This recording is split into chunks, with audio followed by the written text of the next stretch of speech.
कल हमने causal Lewis theory को समझा था। कैसे कॉसल एंड लुईस थ्योरी में कोई भी एटम अपना ऑक्टेट कंप्लीट करता है, किस तरीके से वो कंबाइनिंग करता है, कितने टाइप के बॉन्ड फॉर्मेशन करता है, तो ये हमने कल सब समझा था, है ना। यस्टरडे हमने सब सीखा था। आज हम प्रैक्टिस करेंगे सबसे पहले कॉसल लुईस थ्योरी में इलेक्ट्रॉन डॉट स्ट्रक्चर की। Electron dot structure.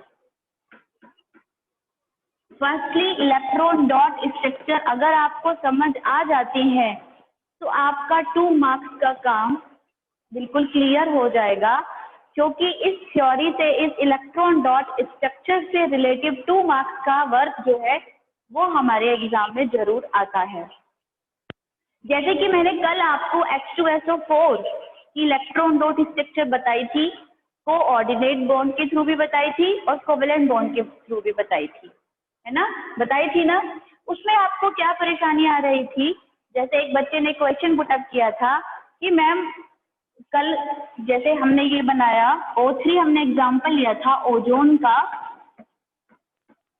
और उसमें हमने इस तरीके से स्ट्रक्चर बनाई थी, ठीक है ना, कोऑर्डिनेट बॉन्ड की। तो वहां पर क्वेश्चन एराइज हो रहा था कि मैम ये बताइए कि ये जो हमारा ऑक्सीजन है तो ये हमारा आयनिक बॉन्ड फॉर्मेशन क्यों नहीं कर रहा। तो सबसे जो इम्पोर्टेंट थ्योरी है आयनिक बॉन्ड की, वो क्या है कि उसमें एक मेटल होता है और दूसरा एटम जो होता है वो नॉन मेटल होता है, लेकिन यहाँ तो बोथ आर नॉन मेटल्स। तो एक लॉजिक ये भी हो सकता है कि ये हमारा आयनिक बॉन्ड फॉर्मेशन नहीं करेगा, इसलिए यहाँ पर कोऑर्डिनेट बॉन्ड फॉर्म होगा, ठीक है। अब और कुछ स्ट्रक्चर्स लेते हैं हम जिसका आप प्रैक्टिस करेंगे। जैसे कि अगर हम लेना हो हमें HNO3 अगर हमें इलेक्ट्रॉन डॉट स्ट्रक्चर बनाने के लिए आ जाए तो हम किस तरीके से HNO3 की इलेक्ट्रॉन डॉट स्ट्रक्चर को बनाएंगे, ठीक है। अब HNO3 का इलेक्ट्रॉन डॉट स्ट्रक्चर क्या होना चाहिए, आप गैस करेंगे कि किस तरीके से हम आयनिक बॉन्ड बनाए या कोऑर्डिनेट बॉन्ड बनाए या कोवेलेंट बॉन्ड बनाए। अब कोऑर्डिनेट बॉन्ड की तो बात आप छोड़ ही दीजिए, आप केवल कोवेलेंट बॉन्ड की प्रैक्टिस करिएगा यहाँ पर, और सोचिए कि हम किस तरीके से HNO3 की इलेक्ट्रॉन डॉट स्ट्रक्चर बना सकते हैं according to Kossel and Lewis theory, ठीक है। अब देखिएगा यहाँ पर ऑक्सीजन जो हमारा एलिमेंट है उसके 3 एटम प्रेजेंट है, नाइट्रोजन का ओनली 1 एटम है और हाइड्रोजन का भी हमारा 1 ही एटम है। तो हम जो है इस तरीके से अभी हम एक इमेजिनेशन कर रहे हैं कि किस तरीके से कोवेलेंट बॉन्ड बनाकर हम इस कंपाउंड की इलेक्ट्रॉन डॉट स्ट्रक्चर को बना सकते हैं। तो हमने बनाया N और हमारा ऑक्सीजन कितना है O, ठीक है। अब हमारे कितने ऑक्सीजन और बचे हैं, इस तरीके से हम यहाँ देख पा रहे हैं कि इस तरीके से कुछ स्ट्रक्चर हमारी इमेजिनेशन में आ रही है ना, कि इस तरीके से कुछ। अब HNO3 के मैंने 4 बना दिए हैं, तो हमें यहाँ केवल 3 बनाने हैं, ठीक है। अब तो एक इमेजिनेशन मैंने क्रिएट किया कि इस तरीके से कुछ जो स्ट्रक्चर है उसका एक इमेजिनेशन मैंने कर लिया कि इस तरीके से मैं उसको बना सकती हूँ। अब हर किसी एटम का मुझे ऑक्टेट कंप्लीट करना है ना। अब कैसे करेंगे, अभी हम लिमिटेशन नहीं पढ़ रहे हैं कॉसल लुईस थ्योरी की, अभी हम लिमिटेशन को नहीं पढ़ रहे हैं, तो हम ये देख पाएंगे कि किस तरीके से हम इसको कंप्लीट कर सकते हैं। तो यहाँ पर हम देख रहे हैं कि ये वाला हाइड्रोजन यदि ऑक्सीजन से इलेक्ट्रॉन ले ले तो इसका ऑक्टेट कंप्लीट हो जाएगा, 2 इलेक्ट्रॉन हो जाएंगे। इस ऑक्सीजन के 6 है अपने पास, एक इससे ले ले और एक इससे ले लेने से तो भी पूरे हो जाएंगे।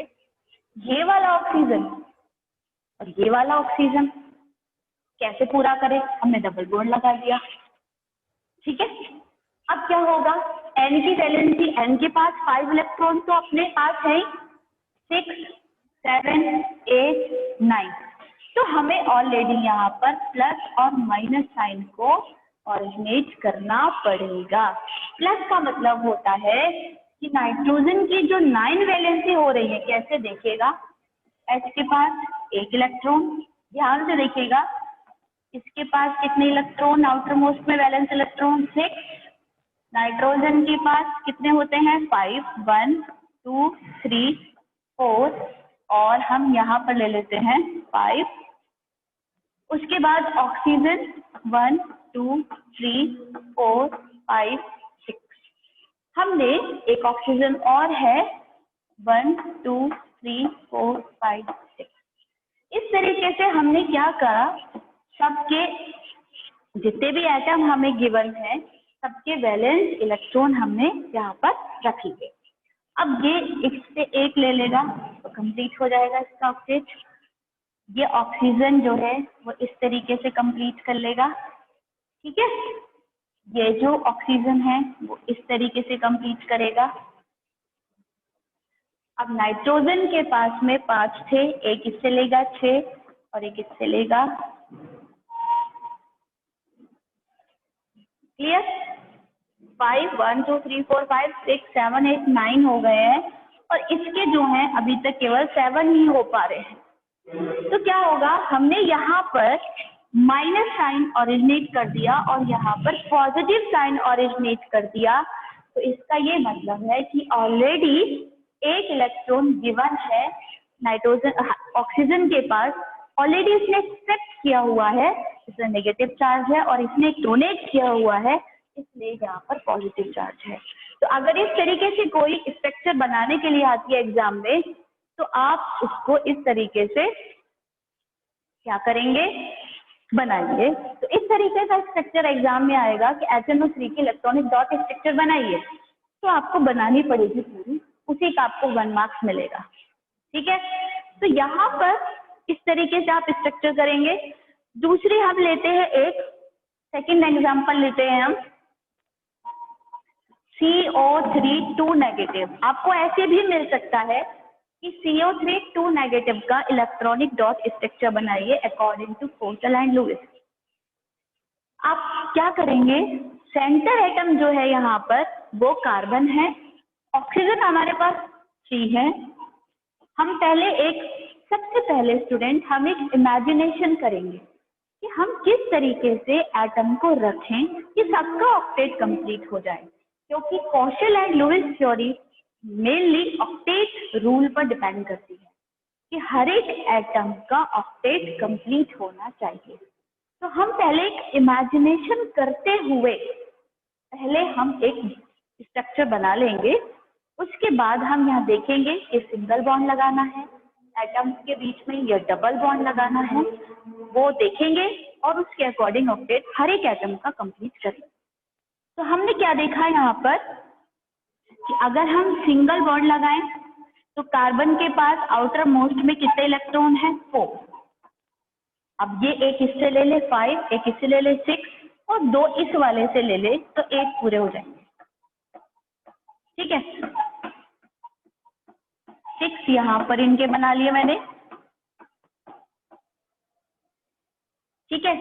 हर एक एटम का वैलेंस इलेक्ट्रॉन आप यहाँ पर दिखाएंगे डॉट की फॉर्म में। मैं डॉट को थोड़ा सा बड़ा करके दिखा रही हूँ ताकि आप लोगों को क्लियर दिख सके।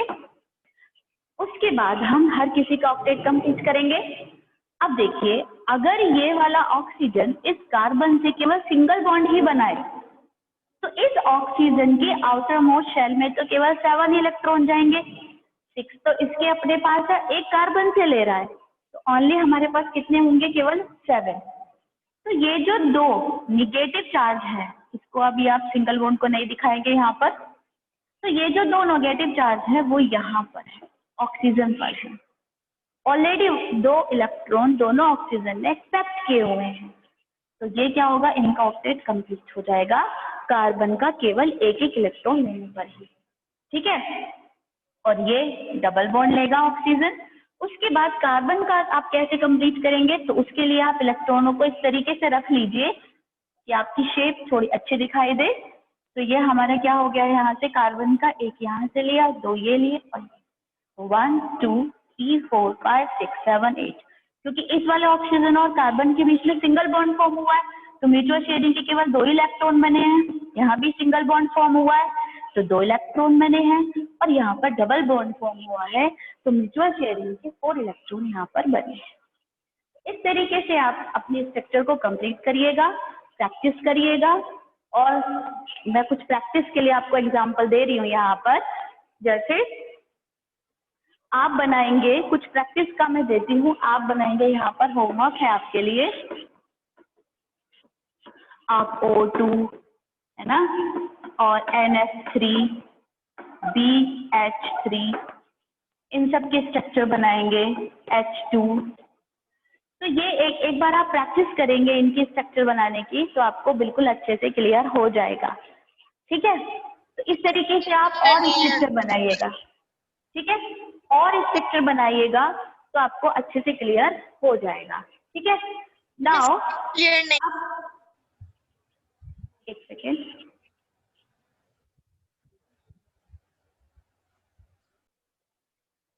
Now the second topic of this chapter is, ये सारी प्रैक्टिस आप लाएंगे और हम सेकेंड टॉपिक जो करेंगे अब, that is the limitation of the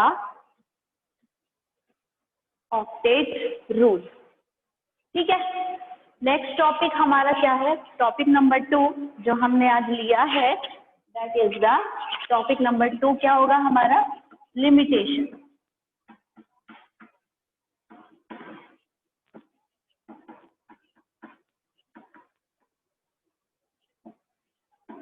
क्योंकि कॉसेल एंड लुईस थ्योरी सबसे केमिकल बॉन्डिंग की सबसे फर्स्ट थ्योरी थी, है ना? तो ये थ्योरी क्यों बनी थी में, क्यों पास्ट में चली गई, क्यों प्रेजेंट में ये नहीं है? तो लिमिटेशन का मतलब होता है कि ये थ्योरी क्यों फेल हुई, तो क्या कमियां इस थ्योरी में थी, है ना? तभी तो हमारी नई थ्योरी इंट्रोड्यूस हुई, वैलेंस बॉन्ड थ्योरी आई, BSEPR थ्योरी आई, और हमारी मॉलिक्यूलर ऑर्बिटल थ्योरी आई। तो एक के बाद एक थ्योरी तभी आती है जब जो हमारी फर्स्ट थ्योरी है वो फेल हो जाए। तो सबसे जो फर्स्ट लिमिटेशन था वो क्या था यहाँ पर, कि कहीं पर जो सेंटर एटम है, देखिए कल हमने H2SO4 का एग्जांपल लिया था, तो उसमें सल्फर अपना वैलेंस शेल को, वैलेंस इलेक्ट्रॉन को एक्सपेंड कर रहा था ना? तो हमने देखा कहीं तो जो सेंट्रल एटम है, सेंट्रल एटम वो एक्सपेंड कर सकता है अपनी वैलेंस इलेक्ट्रॉन,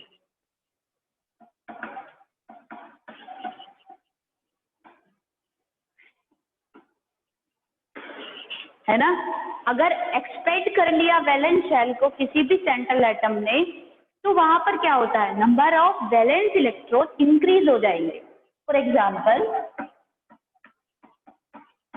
हमने क्या किया, हम यहाँ देख रहे हैं कि जैसे हमने लिया H2SO4, ठीक है, तो हम सेंट्रल एटम सल्फर की बात कर रहे हैं। We are talking here about the central atom sulphur. तो सल्फर हमने किस तरीके से कल देखा था, इस तरीके से।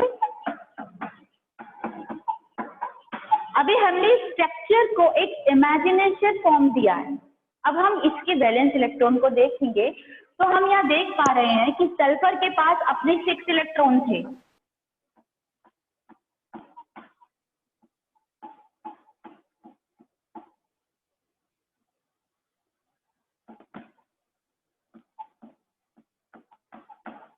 ठीक है?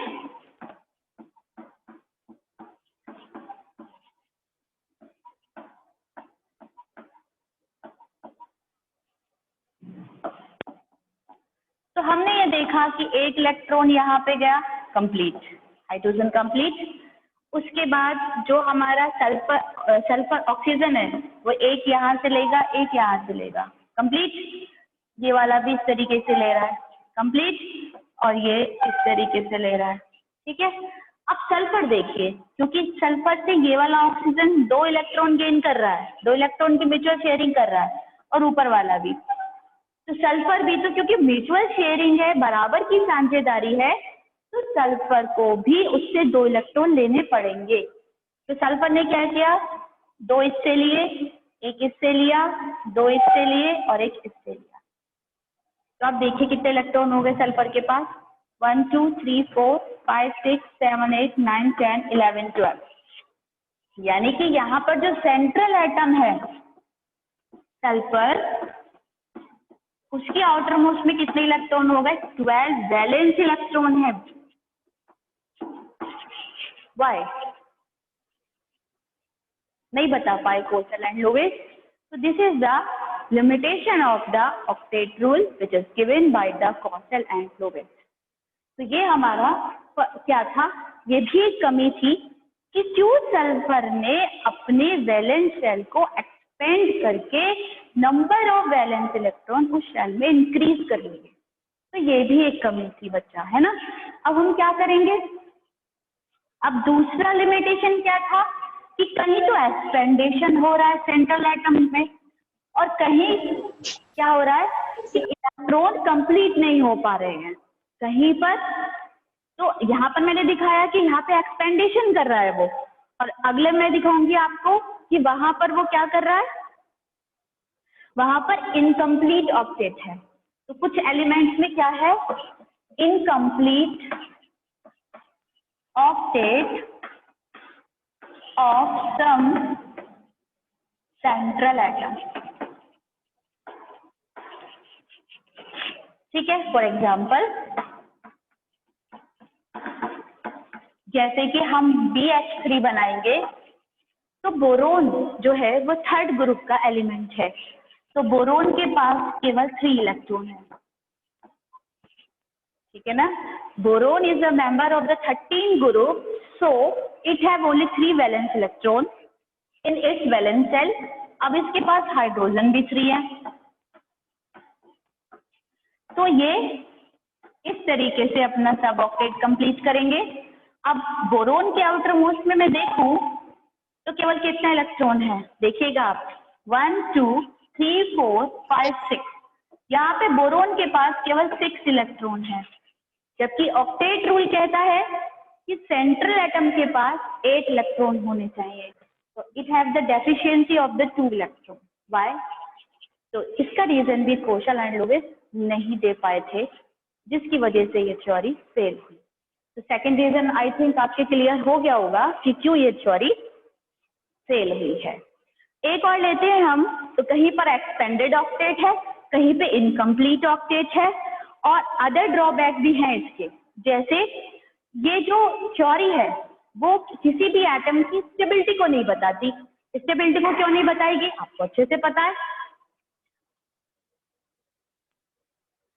क्यों नहीं बताएगी स्टेबिलिटी को, क्योंकि जब इनकम्प्लीट ऑक्टेट है या सेंट्रल एटम के पास एक्सपेंडेड ऑक्टेट है तो एटम के पास स्टेबिलिटी नहीं आएगी। तो नेक्स्ट थर्ड इज द, क्या हुआ इसका थर्ड जो लिमिटेशन था वो हुआ इसका कि यहाँ पर एटम की स्टेबिलिटी का हमें पता नहीं चलता। तो एटम स्टेबिलिटी को भी यह थ्योरी एक्सप्लेन नहीं करती।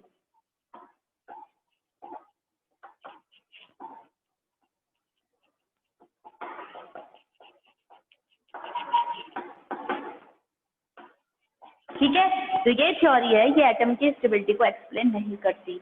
नंबर 4 लिमिटेशन कि किसी भी एटम की शेप क्या बनेगी, स्ट्रक्चर एटम मॉलिक्यूल की शेप क्या बनेगी, मॉलिक्यूल किस तरीके का हमें दिखाई देगा, ये भी हमें इस थ्योरी से पता नहीं चलता। तो इस तरीके से हम यहाँ एक बात और, एक लास्ट और समझिए, नंबर 5 यहाँ पर क्या हुआ, हमें शेप नहीं पता चली। और नंबर 5 जो हमारा होगा, ये बोला जाता है कि जो नोबल गैसेस होती हैं वो ना, उनके पास कंप्लीट ऑक्टेट होता है, ना तो वो इलेक्ट्रॉन को एक्सेप्ट करती हैं ना इलेक्ट्रॉन को डोनेट करती हैं। लेकिन अगर हम देखें तो हमारे 18 ग्रुप में बहुत सारे एलिमेंट आते हैं। जैसे अगर मैं 18 ग्रुप को बनाऊं तो 18 ग्रुप में हमारा क्या आता है, helium, neon, argon, krypton, xenon and radon, ये सारे एलिमेंट्स आते हैं 3 ग्रुप में, जिसमें बहुत सारे क्रिप्टन जिनॉन बनाता है, क्रिप्टन बनाता है। तो वो फिर क्यों बॉन्डिंग करता है, ये भी बात इस थ्योरी से हमें पता नहीं चली थी। तो कम से कम 5 लिमिटेशन आप इस थ्योरी के जरूर लर्न करेंगे, और ये हमारी कॉसल एंड लुईस थ्योरी आज कंप्लीट होती है। नेक्स्ट टर्म पे हम नेक्स्ट अपनी थ्योरी को देखेंगे। तो आज हम यहीं तक देखेंगे। एक बार दोबारा एक्सप्लेन कर दीजिए, फिफ्थ वाला।